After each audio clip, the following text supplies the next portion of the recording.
Good evening. This is CTV News. I'm Patricia Valone. And I'm Denise Douglas. Thank you for joining us this evening. Topping our news tonight is a release of a dramatic 911 call that was made by a man shortly after shooting 2 people to death and attempting to murder his own son. Byron Scott has our story. This case goes back 4 years. A man convicted of killing his wife and his daughter and shooting at his son was sentenced. The prosecution today also released those 911 tapes. Okay, what's your name? Ronnie Rainey. You're listening to the 911 call made by Ronnie Rainey. It was May 13th, 2013 in West Laurel, early that morning. Okay, tell me exactly what happened. I killed my wife, I killed my daughter, and I shot at my son, and I'm finna kill myself. Okay, how did you kill your family? I shot him with a pistol. Okay, where's the weapon now? In my hand, finna shoot myself. Okay, can you not do that, okay? I am gonna do it because I'm not going to trial for it. Rainey didn't kill himself and was taken into custody, but not before he told the 911 operator why he did it. Okay, sir, why did you kill your family? Can you tell me over the phone? Because my wife is cheating on me. Shot dead that day were 50-year-old Lisa Rainey and 27-year-old Ariel Shelton. This is the son he shot at. A bullet grazed his hat. His son was wearing this hat. He did not hit his son, but the bullet grazed this hat under the bill and also the top of the bill as well. The state's attorney's office says the trial faced repeated delays due to motions and a number of competency hearings. And he had multiple competency tests with multiple doctors, all of whom found him competent to stand trial. Once we got through all of that, the defense became that he was not criminally responsible, so we had to have a hearing on that. He eventually pled guilty before the start of the trial. In court today, relatives of the victims spoke, as did Rainey. He did apologize for what he has done and said that he knows what he did, he knows he did it, but that wasn't him. But again, as I've said, we don't feel that at all. This was something that was planned.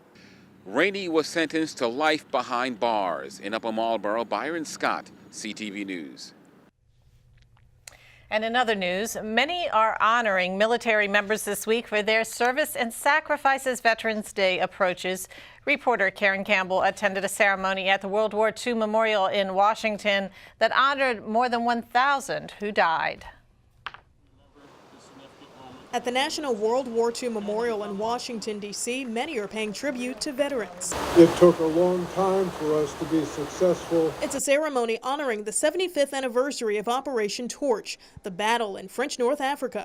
It was November 1942, a time Norman Duncan remembers well. The role that we played primarily was supply fuel for the vehicles and for the tanks, so that we didn't want them to be dead in the water, you see. Duncan is 98. He served during World War II. The important thing we had to do was to keep these men in underwear and in socks and in new shoes, because they walked through the water and mud, and it was people don't realize the support element that it takes to keep guys fighting. Duncan is hoping talks about a war brewing between the U.S. and North Korea can be resolved. If you've gone through a war, basically, you don't want others to go through the same thing. President Donald Trump issued a warning to Kim Jong-un to dismantle a nuclear program.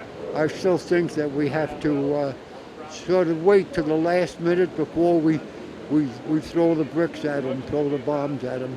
We got to negotiate it down, and he'll rationalize. He'll come back to understand that the world is against him. And he's got no chance but to stop and listen to what we're doing.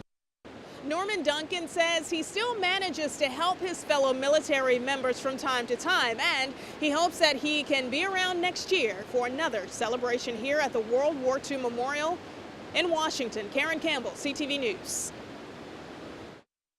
And that memorial is open 7 days a week and 24 hours a day.